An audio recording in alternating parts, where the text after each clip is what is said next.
De las enseñanzas de Jesús, uno de los aspectos, uno de los detalles que a mí más me llama la atención es el hecho de que muchos de los ejemplos que él pone para sus parábolas son ejemplos muy de la vida terrenal: el dinero, los ejércitos, construir una casa, la pesca, los sembrados.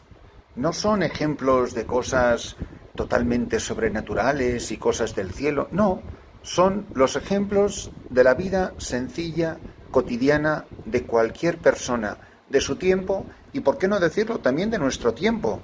Habla de las semillas de mostaza, habla de edificar una casa sobre roca o sobre arena, habla de tesoros, de perlas, de la oración, de cosas sencillas que todos hacemos y practicamos cada día. Y es el caso que nos ocupa hoy en Lucas 8, versículo 4. En aquel tiempo se le juntaba a Jesús mucha gente y al pasar por los pueblos otros se iban añadiendo. Entonces les dijo esta parábola: salió el sembrador a sembrar su semilla. Al sembrarla, algo cayó al borde del camino. Lo pisaron y los pájaros se lo comieron. Otro poco cayó en terreno pedregoso y al crecer se secó por falta de humedad. Otro poco cayó entre zarzas y las zarzas, creciendo al mismo tiempo, lo ahogaron. El resto cayó en tierra buena y al crecer dio fruto al 100 por 1. Dicho esto, exclamó: el que tenga oídos para oír, que oiga. Entonces le preguntaron los discípulos: ¿qué significa esa parábola? Él les respondió: a vosotros se os ha concedido conocer los secretos del reino de Dios, a los demás solo en parábolas, para que viendo no vean y oyendo no entiendan. El sentido de la parábola es esta: la semilla es la palabra de Dios. Los del borde del camino son los que escuchan, pero luego viene el diablo y se lleva la palabra de sus corazones, para que no crean y se salven.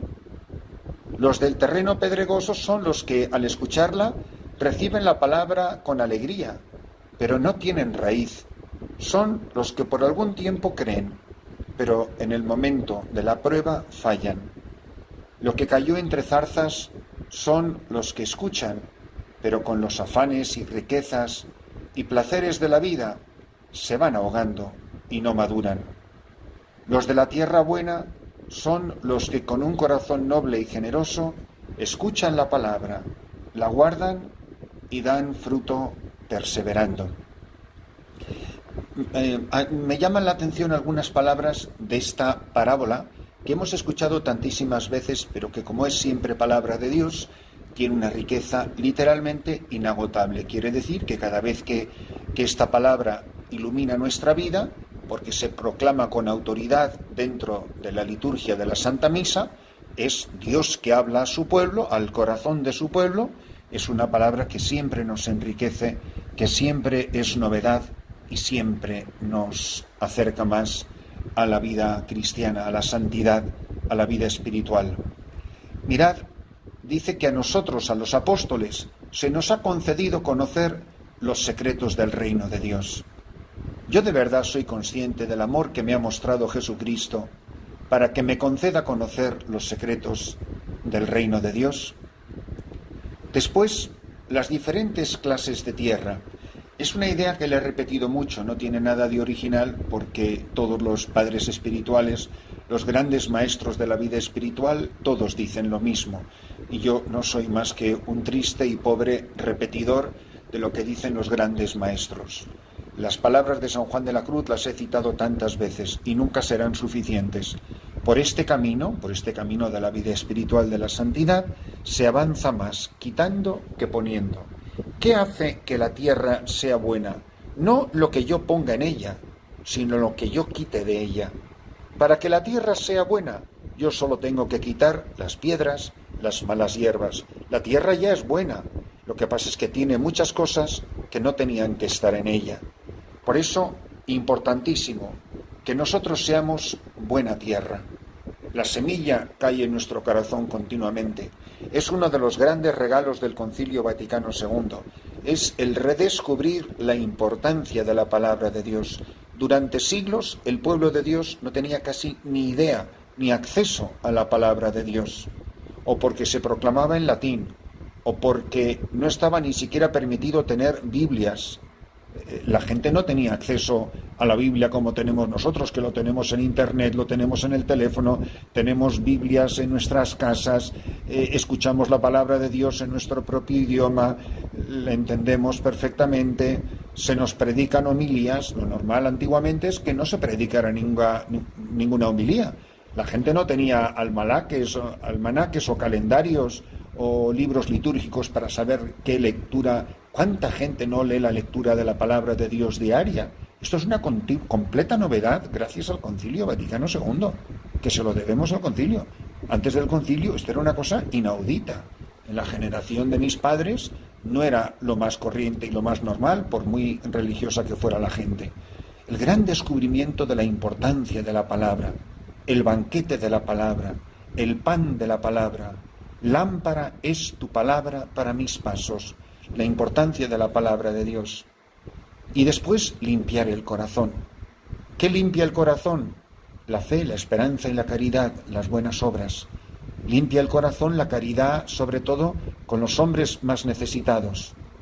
Los sacramentos, de una manera privilegiada, por supuesto, el sacramento de la reconciliación, el sacramento de la confesión. Los enemigos de la palabra y por tanto del crecimiento en la santidad, dice que son el demonio, que roba la palabra, viene el diablo y se la lleva.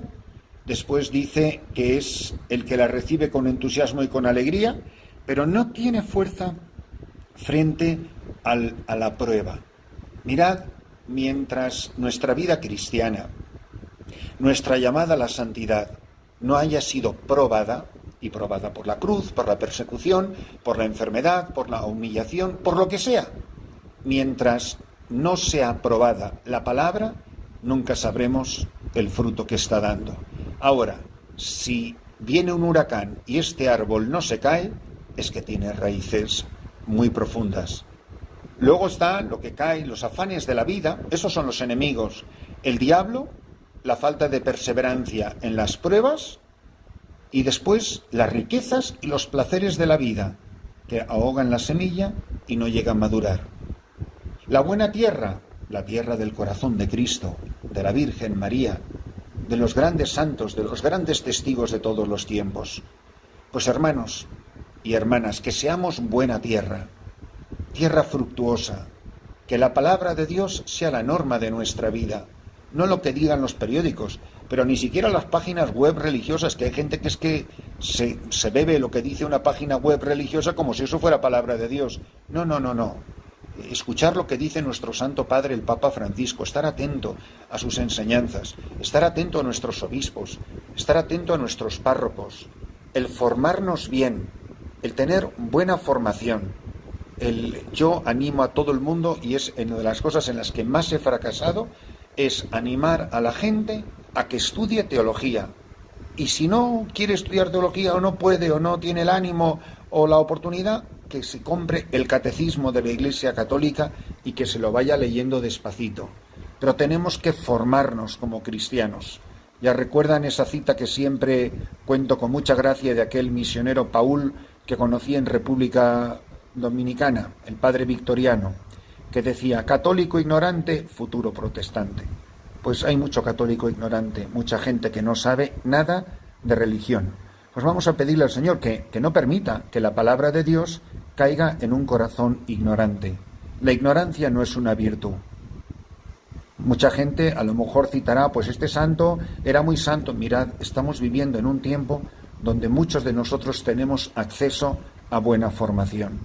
Y tenemos que saber, como dice San Pablo, dar razón de nuestra fe, saber dar razón de nuestra esperanza. Uno tiene que saber explicar lo que cree y por qué lo cree, y por qué lo que cree da sentido a su vida y te hace tan feliz. Esta tierra buena que es el corazón de cada uno de nosotros, un corazón limpio, un corazón transparente, un corazón lleno de amor, un corazón vivo, un corazón palpitante configurado con el corazón de Cristo y con el corazón de su Santísima Madre, es lo que nos hace testigos del reino y hace que la palabra dé fruto de vida eterna, y toque el corazón de los hombres nuestros hermanos. que podamos decir, Señor, tu palabra me da vida, pero más dichosos los que escuchan la palabra de Dios y la cumplen, como María, como los santos, como los grandes testigos, que dejaron que su vida fuera pura transparencia a la presencia, a la luz, al amor de Dios.